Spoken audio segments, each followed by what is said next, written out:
기공에 대해서 좀 말씀을 좀 드릴게요. 이제 기공을 수련하는 이유가 여러 가지 이유가 있기는 한데, 내공을 먼저 수련하고, 그 다음 외공을 단련하는 게 좋지 않느냐, 이런 생각을 갖고 저한테 질문을 주셨는데, 이건 제 개인적인 생각입니다. 제가 말씀을 드리자면, 기공을 수련하는 이유가 여러 가지가 있어요. 축기를 단련하는 것부터 해서, 기공을 수련하게 되면 몸에 어떤 변화 같은 게 있어요. 저도 경험을 한 내용들은 있어요. 그리고 저희 사부님 같은 경우는 처음에는 소림권과 강권, 당랑권 이런 무술 위주로 하시다가 나중에 태극권으로 전향하시고 태극권을 수련하시면서 기공 수련 따로 하시면서 거기서 어떤 기경팔맥을 뚫으시면서 무술을 바라보시는 관점이 달라지신 것 같아요. 그래서 저한테 이런저런 계속 주문하셨던 내용들이 있는데 저는 사부님께서 저한테 주문하신 대로 이게 수련을 진행하지 않았거든요. 그게 여러 가지 이유가 있는데, 일단, 저희 사부님 같은 경우는 안 그랬지만, 제가 기공 수련하시는 많은 분들을 보면 약간 착시를 일으키는 부분들이 있어요. 뭐냐 하면은, 본인이 그렇게 생각을 하는데, 기공을 수련한 덕분에 굉장히 그게 부풀려서 보여지는 그런 거죠. 우리 옛날에 전설의 고향 이런 데 보면은, 뭐, 이렇게, 일하기 싫어하는 사람이 잠이 들어서 깨보니까 굉장히 좋은 정자에서 많은 사람들이 놀고 있었죠. 거기서 같이 놀고 한 잔 마시고 몇 시간 놀고 집에 내려왔는데 보니까 30년이 지난 거죠. 그래서 집에 가보니까 자기 와이프가 가업을 일으켜서 엄청나게 부자가 되어 있었고 자기는 굉장히 늙은 상태, 와이프도 나이 많이 먹었고 그래서 이제 몇 시간 만에 엄청나게 많이 먹은, 또 드래곤볼에 보면은 시간의 방이라는 내용이 나오잖아요. 내가 1년 동안 단련했는데 나와서 보니까 하루밖에 지나지 않은 그런 내용들이 있는 것처럼 기공의 세계도 역시 내가 수련하게 되면 굉장히 부풀려지는 내용들이 있고 거짓으로 흘러가는 내용들이 있어요. 예를 들자면 내가 그것을 몸으로 꿰뚫었다라고 생각을 했는데 사실은 아무런 변화도 없는, 그러니까 자기 스승이나 아니면은 더 공신력 있는 누군가한테 가서 점검을 받아봤더니 아무런 변화가 없는, 이게 왜 그러냐면은 기공 수련하는 게 굉장히 심리적인 영향을 많이 받습니다.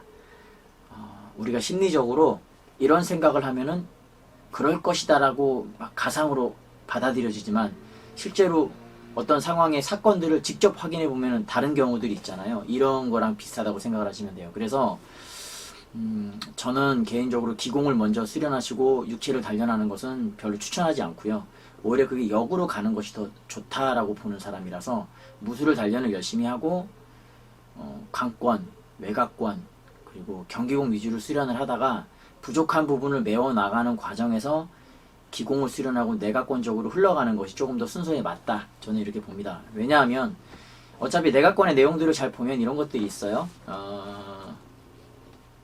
태극권 같은 경우 이제 팔계장과 형의권은 제외를 하겠습니다. 그리고 제가 보는 내각권의 개념이 팔계, 태극, 형의 3대 무술만 제가 내각권으로 보는 건 아니기 때문에, 근데 다만 태극권을 굉장히 좋은 내각권으로 보고 있기 때문에 태극권만 갖고서 이야기를 하자면 처음엔 강권으로 젊은 시절에 치고받고 하다가 본인이 나이를 먹으면서 이제 싸울 수 없게 되니까 상대방의 힘을 그대로 직선타로 받아들이기가 힘든 거죠. 그렇게 되니까 유술의 개념이 필요하게 된 거예요. 즉 상대방의 힘을 화하고 흘려버리는 그런 능력이 필요했던 거죠. 그래서 그런 능력을 배양해서 만들어진 무술이 태극권이고, 그렇기 때문에 젊어서는 오히려 강기를 단련하고 힘을 단련하는 게 좋다고 생각합니다. 왜 그러냐면은 어차피 나이를 먹으면 힘을 못 써요. 힘을 못 쓰기 때문에 언젠가는 기공적으로 흘러갈 수밖에 없어요. 그런데 젊은 시절에 힘을 쓸 수 있는 나이에 극한의 힘까지 자기는 도전해보고 만들어보지 않는다? 굉장히 아쉽지 않습니까? 왜냐하면 나이 먹어서 힘은 단련은 못해요. 그러니까 뭐냐면은 현상 유지 정도 하고 조금 더 좋아질 수는 있겠지만 젊은 시절에 그렇게 폭발적으로 성장하는 것처럼 성장을 시킬 수가 없다는 거죠. 그래서 그런 쪽으로 훈련하시는 게 좋고, 그리고 어떤 내공과 외공을 나눠서 보시지 않았으면 좋겠어요. 이게 우리가 몸을 단련하면은 내기도 단련이 됩니다. 힘이 좋은 사람은 걸음걸이도 달라요. 실제로 기공 잘못 수련해가지고 등구부정하게 다니는 사람도 굉장히 많은데 그냥 외가적은 서로 흔히 말하는 외가적인 단련이라고 하는 운동들 위주로 했는데 그 사람이 굉장히 건강하고 힘도 잘 쓰고 이러는 경우들이 많이 있거든요. 그렇기 때문에 저는 젊은 시절일수록 오히려 힘을 쓰고 강한 경기공의 무술, 강권의 무술, 힘을 쓰는 무술을 위주로 하시면서 기본적인 요소를 추가해서 배합을 하시고 조금씩 나이를 먹으면서 양생공으로 흘러가는 게 좋다. 이렇게 말씀을 드리고 싶습니다.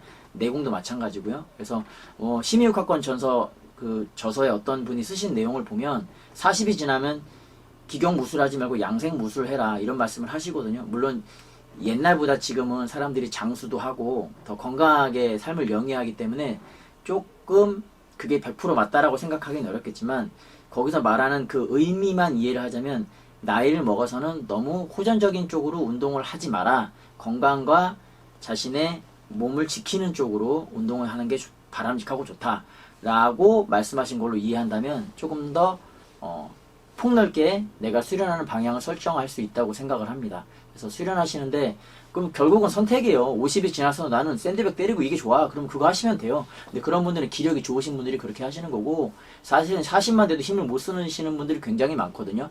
그럼 어떤 운동을 해야 될까요? 그런 분들은 기공무술 이렇게 하시거나 아니면 무술의 권법적인 부분들을 체조적인 개념에서 훈련하면서 몸이 조금씩 튼튼해지고 체력이 좋아지면 거기서 반려의 개념도 이해하고 조금씩 강화시켜 나가는 개념으로 훈련하시면 되겠습니다. 언제나 외삼합과 내삼합은 따로 둘이지만 용어적으로, 개념적으로, 이론적으로 이 둘이 서로 떨어진 게 아니라 결국 우리 몸을 중심으로 해서 하나로 만들어진다는 것.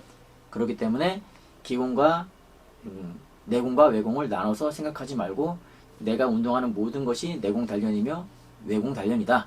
이렇게 생각하시는 게 좋겠다라고 말씀을 드리고 싶습니다. 물론 고수들 되게 깊이 있게 디테일하게 아시는 분들 입장에서는 입장이 다르다는 것도 말씀을 드리겠습니다. 오늘 영상 여기까지 하겠습니다. 다시 다른 영상으로 인사드리겠습니다. 감사합니다.